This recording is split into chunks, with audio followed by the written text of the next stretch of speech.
दोस्तों बहुत सारे शेयर होल्डर्स का ये सवाल है कि टाटा मोटर्स लिमिटेड के Q2 के रिजल्ट हमें कब तक यहाँ पर देखने को मिलेंगे, उसकी डेट के ऊपर बात करेंगे।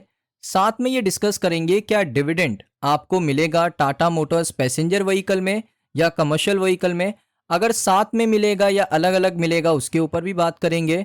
और दोस्तों यहाँ पर डिस्कस करने वाले हैं कि टाटा मोटर्स का जो कमर्शियल व्हीकल का सेगमेंट है, अब उस कंपनी को हम कमर्शियल व्हीकल लिमिटेड नहीं कह सकते, उस कंपनी का नाम चेंज हो चुका है। उस कंपनी का नाम है टाटा मोटर्स लिमिटेड। यानी अगर आपको मैं कहूं कि कमर्शियल व्हीकल बिजनेस के बारे में अगर मैं बात कर रहा हूं तो मैं कहूंगा टाटा मोटर्स लिमिटेड।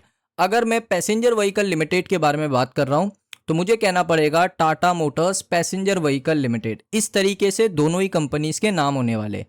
सो पहले डिस्कस करते हैं कि लिस्टिंग डेट यहाँ पर क्या हो सकती है, क्योंकि देखिए लिस्टिंग डेट यहाँ पर आपकी जो हो सकती है वो मैं आपको बताऊंगा, क्योंकि लिस्टिंग डेट के लिए कंपनी ने एक टाइमलाइन बताया तो उससे कैलकुलेट करेंगे कि एग्जैक्ट लिस्टिंग डेट क्या हो सकती है। मिनिमम कहा कि 45 डेज का समय लगेगा, मैक्सिमम कंपनी ने कहा कि 60 डेज का समय लगेगा।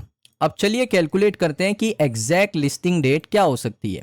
तो मैं आपको कैलेंडर के ऊपर लेकर आता हूं, ये देख सकते हो 2025 का कैलेंडर है इंडिया का। इसमें हमें आना है अक्टूबर और नवंबर।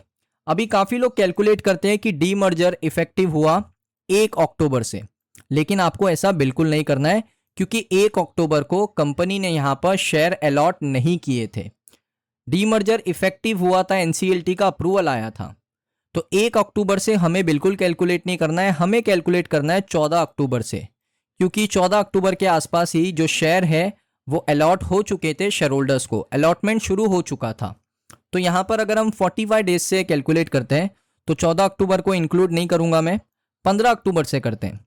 सो ये पहला दिन, दूसरा दिन, तीसरा दिन, चौथा दिन, 5, 6, 7, 8, 9, 10, 11, 12, 13, 14, 15, 16, 17 यानी 31 अक्टूबर को डीमर्जर आप कह सकते हो कि आप ऑलमोस्ट यहां पर आप कह सकते हो कि 14 अक्टूबर को हमने कैलकुलेट नहीं किया, 15, 16, 17, 3, 4, 5, 6, 7, 8, 9, 10, 11, 12, 13, 14, 15, 16, 17 दिन हो चुके हैं। 45 डेज हमें कैलकुलेट करना है। 17, 18, 19, 20, 21, 22, 23, 24, 25, 26, 27, 28, 29, 30, 31, 32, 33, 34, 35, 36, 37, 38, 39, 40, 41, 42, 43, 44, 45।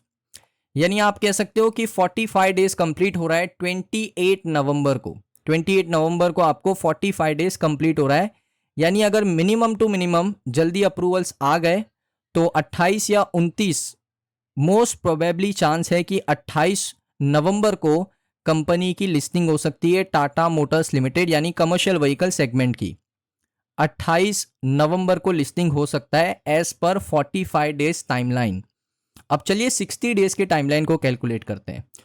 तो यहां पर 45, 46, 47, 48, 49, 50, 51, 52, 53, 54, 55, 56, 57, 58, 59, 60 यानी 13 अक्टूबर आ रहा है, 60 संडे 14 अक्टूबर है, 15 दिसंबर। 15 दिसंबर को दोस्तों 60 डेज ऑलमोस्ट कंप्लीट हो जाएगा, तो 15 दिसंबर तक लिस्टिंग हो सकता है एज पर 60 डेज टाइमलाइन। सो हमारे पास दो डेट सामने आई है। एक डेट आप कह सकते हो कि 28 नवंबर, जो कि है आपकी ऑलमोस्ट मिनिमम वाली 45 डेज।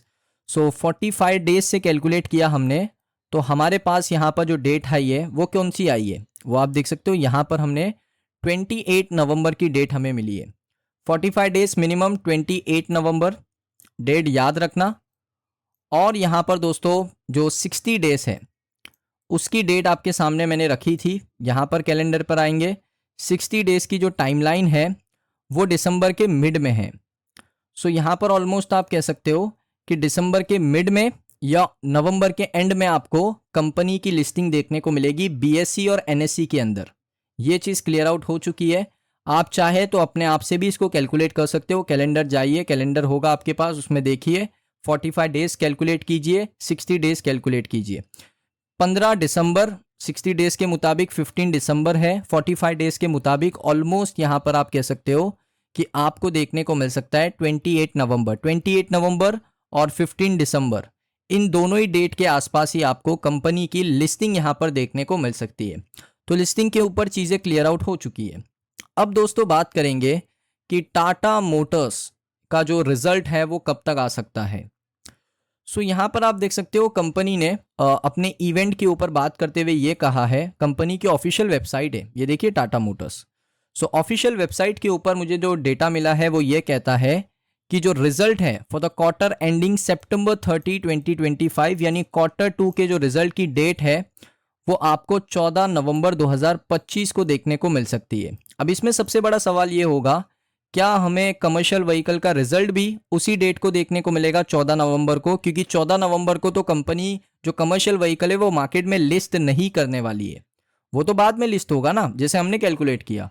सो देखिए इसमें क्या हो सकता है कि कंपनी अनाउंस करेगी Tata Motors passenger vehicle limited के रिजल्ट आपको 14 नवंबर या उससे पहले, 14 नवंबर से पहले आपको कंपनी के पैसेंजर व्हीकल लिमिटेड के रिजल्ट यहाँ पर देखने को मिल जाएंगे।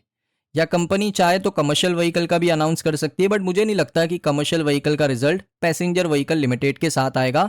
उसका रिजल्ट उसकी लिस्टिंग के तुरंत बाद आपको देखने को मिलेगा। अब वो लिस्टिंग कब हो सकती है वो मैंने आपको बता दिया। हमारे पास 2 डेट अवेलेबल है, फिर मैं आपको रिवाइज करा रहा हूँ। एक डेट आपकी यहाँ पर रहेगी 28 नवंबर या उसके बाद रिजल्ट आ सकता है, या दोस्तों अगर लिस्टिंग होता है थोड़ा टाइम ज़्यादा लग जाता है तो 15 दिसंबर तक आपकी लिस्टिंग हो सकती है। तो लिस्टिंग के बाद मुझे लगता है कमर्शियल व्हीकल का जो सेगमेंट है उसके रिजल्ट आएंगे। तो जो पैसेंजर व्हीकल का सेगमेंट है उसके रिजल्ट आपको 14 नवंबर से पहले यहाँ पर देखने को मिल सकते हैं, ऑन और बिफोर 14 नवंबर 2025। 14 नवंबर या 14 नवंबर से पहले आपको कंपनी के रिजल्ट देखने को मिल सकते हैं। अब बात करेंगे डिविडेंड के ऊपर, क्या डिविडेंड मिलेगा। सो देखिए यहाँ पर क्वार्टर 2 के अंदर तो मुझे नहीं लगता आपको डिविडेंड मिलने वाला है, क्योंकि कंपनी हमेशा कोशिश करती है कि वो डिविडेंड प्रोवाइड करती है हमेशा मई के महीने में।